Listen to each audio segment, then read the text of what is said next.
আসসালামু আলাইকুম। দেখুন তো এই পিঠাটা কে কে চেনেন? খুব সহজ পদ্ধতিতে পারফেক্টভাবে শুকনা গুঁড়ি দিয়েও কিভাবে এই পিঠাটি তৈরি করা যায় সেটাই আজকে আপনাদের আমি তৈরি করে দেখাবো। সঙ্গে থাকুন, পুরো ভিডিওটি দেখুন। এখানে আমি 1 বাটি চালের গুঁড়া নিয়েছি। চালের গুঁড়াটা আমি ভেঙে নিয়ে এসেছিলাম, সেই চালের গুঁড়া।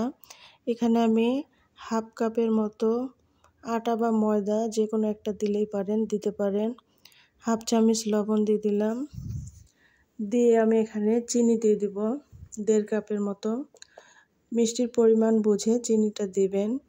যারা কম মিষ্টি খান আরও কমায় দিতে পারেন, আর যারা বেশি মিষ্টি খান আশা করি এতেই হয়ে যাবে।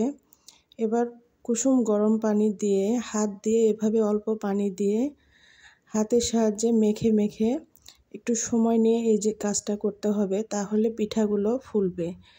যতই শুকনা গুঁড়ি হোক না কেন, এই প্রসেসে যদি আপনারা হাত দিয়ে এভাবে অল্প পানি দিয়ে মুথে নেন তাহলে অবশ্যই এই পিঠাটা ফুলতে বাধ্য। আমি এখানে কোনো বেকিং পাউডার বা বেকিং সোডা দেব না। এই যে এরকম একটা ব্যাটার তৈরি করে নিলাম। 10 মিনিট ধরে কাজটি করতে হবে কিন্তু অবশ্যই। এবার কড়াইয়ে তেল দিয়েছি, পর্যাপ্ত গরম করে নিয়েছি। নিয়ে ব্যাটারগুলো দিয়ে একটা একটা করে সব পিঠাগুলো ভেজে নিব।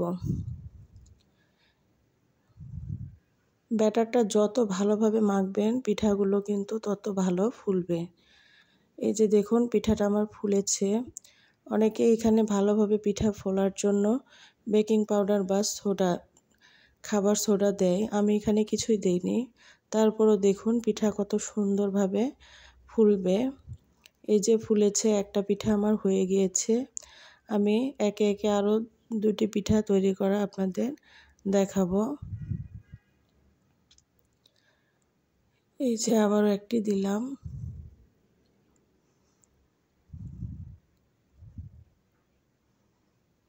শীতের সিজনে আসলে এরকম পিঠা না খেলে ভালো লাগে না।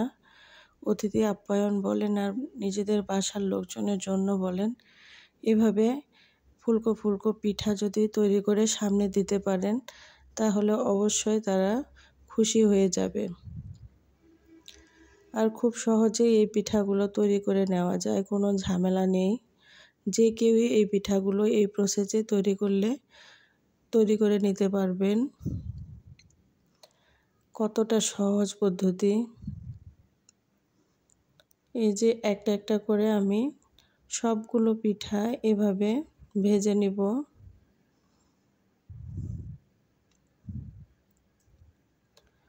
আমার ভিডিওগুলো যদি আপনাদের ভালো লেগে থাকে, এখনও যারা আমার চ্যানেলটি সাবস্ক্রাইব করেননি, প্লিজ আমার চ্যানেলটি সাবস্ক্রাইব করবেন এবং লাইক দিয়ে সঙ্গে থাকবেন, অন্যদের দেখার সুযোগ করে দেবেন।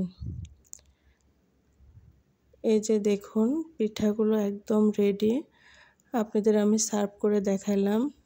এতগুলো পিঠা আমি খুব সহজে খুব অল্প সময়ে তৈরি করে নিয়েছি। এই যে দেখুন ভিতরে কতটা সেদ্ধ হয়ে এসেছে, কোনো কাঁচা ভাব নেই।